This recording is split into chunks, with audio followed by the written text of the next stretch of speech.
Là, nous avons été confrontés à une trahison, une réelle trahison. Les ambitions personnelles ont amené à une trahison par rapport à son pays et à son peuple, par rapport à la cause que des militaires de Wagner et ses commandants ont combattu. Ils ont libéré Soledar et Artyomovsk. Ils ont perdu leur vie pour l'unité du monde russe.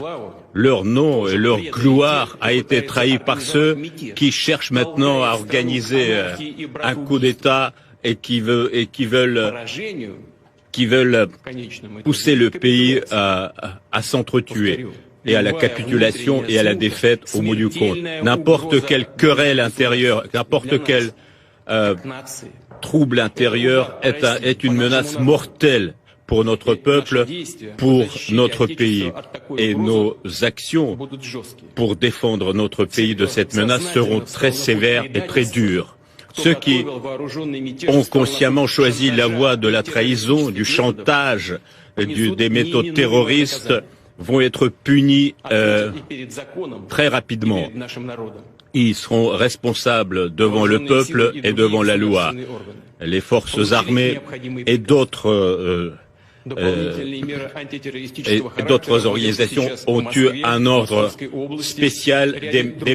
Des mesures antiterroristes sont introduites à Moscou et dans la région de Moscou. Les actions décisives vont être entreprises pour résoudre le problème à Rostov-sur-Don.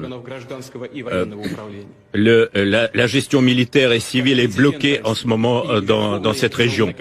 En tant que président et le commandant en chef de la Russie, en tant que citoyen de la Russie, je vais faire tout pour défendre le pays, pour préserver la Constitution, la liberté et la sécurité des citoyens. Ceux qui ont organisé et effectué cette rébellion militaire ont trahi la Russie et vont répondre de leurs actes. Ceux qui sont entraînés dans ce crime, je les appelle de pas commettre cette erreur tragique. Je les appelle de faire le seul choix correct, arrêter de participer à ces actions. Je suis sûr que nous allons défendre ce qui est sacré pour nous. Et avec notre patrie, nous allons surmonter toute épreuve. Nous deviendrons encore plus forts.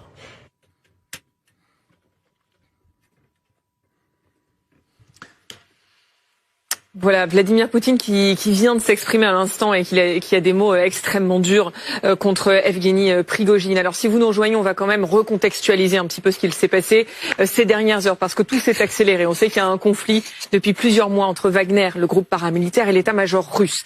Là, ça s'est emballé ces dernières heures. Evgeny Prigojine affirme que ses troupes sont rentrées en Russie.